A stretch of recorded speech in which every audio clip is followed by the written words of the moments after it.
One of the current trends in special education that has been around for years is the concept of full inclusion. Full inclusion is when you move students that are in special education, resource settings per se, into the area of regular education. At the current school that I teach at, we've been in the process of moving toward full inclusion for somewhere around 6 years. I wanted to just briefly give a couple tips on inclusion and when you're trying to move a school from that setting to a collaborative setting or from resource settings to collaborative settings, and to let most people know that this is not a process that can happen really quickly. In fact, this is a process that, like I had mentioned, took us somewhere around 6 years. We started briefly with starting to talk to teachers, starting to get a lot of dialogue flowing about what full inclusion was, about what it would mean for regular ed teachers, what it would mean for special ed teachers, and we also began in the first 2 years of starting to build what we called collaborative teams. These were groups of special education teachers and regular education teachers that would take one subject area, like English, I teach English, and we would start working together on building units. We would start working together on how to modify, how to adapt lessons.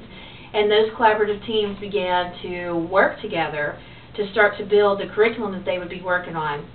Then we started to work with parents, and we started to work with students, and gradually move them from the settings that they were in out into full inclusion settings. So if we had a student that had been in resource rooms for most of their education, we started to mainstream them out into the regular classroom, small bits at a time. And eventually we've gotten to where most students at the school that I'm in are in regular settings with a lot of support of those collaborative teams that have been together for going on 3, 4, 5 years now.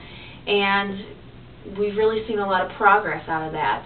But like I said, it wasn't overnight. There are different things that you have to have when you're moving toward something like full inclusion.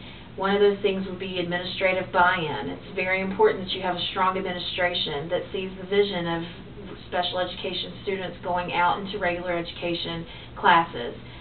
You also have to have strong staff that's not scared to try new things. A lot of times this can be scary for staff who either haven't worked with special ed students or vice versa.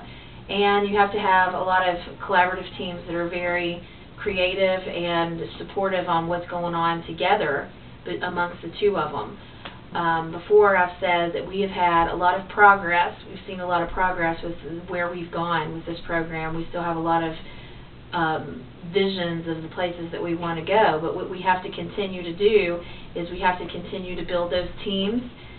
We have to continue to build the esteem of our students, and we have to continue to work with parents to make sure that everybody's on the same page in this process. Thank you.